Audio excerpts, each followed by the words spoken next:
Assalamualaikum warahmatullahi taala wabarakatuh. Kami ingin membentangkan permasalahan berkenaan isu pembelajaran dalam talian membuatkan pelajar tertekan. Baiklah, kita pergi kepada pengenalan. Pada zaman teknologi ini, banyak perubahan besar yang berlaku dan mengganggu gaya hidup kita terdahulu. Penggunaan internet amat penting pada zaman kini dan oleh kerana itu, cabaran untuk pelajar menimba ilmu berbanding pembelajaran dalam talian. Pembelajaran dalam talian didapati digunakan secara meluas di peringkat institusi yang lebih tinggi. Kali ini, semua peringkat dalam sektor pendidikan di seluruh dunia terpaksa bergerak ke dunia internet pula. Seterusnya, di media sosial, ramai pelajar sekolah sebenarnya menghadapi masalah belajar walaupun sesi pembelajaran kini dilakukan dalam ruangan rumah sahaja. Selain itu, ia turut menyumbang kepada kemungkinan tekanan pembelajaran yang sedikit berbeza dengan tekanan belajar di sekolah. Okey, baiklah. Seterusnya, mari kita pergi kepada isu atau permasalahan pembelajaran pelajar. Yang pertama, pencapaian internet sehingga kini masih lagi satu keistimewaan bagi mereka yang mempunyai komputer di rumah. Sekurang-kurangnya dapat berkongsi antara satu sama lain untuk menghadiri sesi kelas secara online dan menyiapkan tugasan yang diberikan. Pertengahan tahun ini misalnya, kita mendengar kisah seorang kanak-kanak yang terpaksa panjat pokok untuk dapatkan capaian internet. Kemudian ada lagi berita baru-baru ini mengisahkan lagi pelajar jatuh dari jambatan gantung kerana ingin dapatkan akses internet.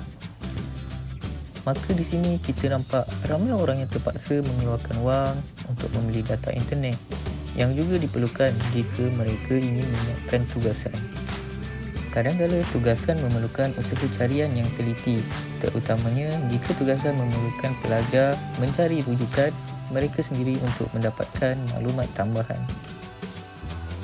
Seterusnya, belajar secara online akan membuat pelajar mudah terganggu dengan benda lain.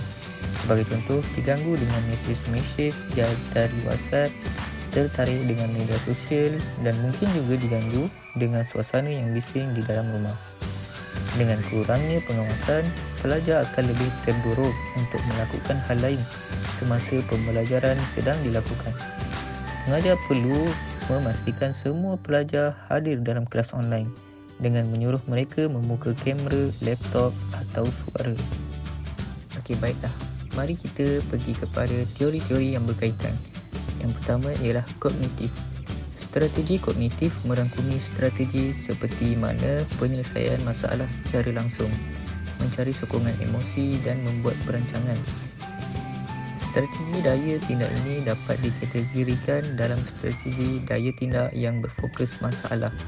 Ia merangkumi beberapa cara penyelesaian dengan mentakrifkan semula masalah bagi meminimumkan kesan tekanan yang dihadapi. Seterusnya, menyedari tekanan yang dialami, memeriksa sumber, kemudahan dan membuat perancangan untuk mengatasinya. Seterusnya, yang kedua ialah emosi. Strategi daya tindak melalui komponen emosi adalah percubaan atau usaha untuk mengurangkan emosi negatif yang disebabkan oleh situasi tekanan. Seterusnya, yang ketiga ialah tingkah laku. Lazarus dan Faulkner menekankan aspek tingkah laku sebagai salah satu strategi daya tindak dalam menghadapi tekanan. Aspek ini seterusnya dibincangkan oleh Higgins dan Engler, di mana aspek tingkah laku ini dikaitkan berorientasikan tugas atau task-oriented strategi yang melibatkan tindakan secara terus untuk mengubah tekanan yang dihadapi di dalam sesuatu keadaan. Okey, baiklah, yang terakhir sekali ialah sosial dan persekitaran.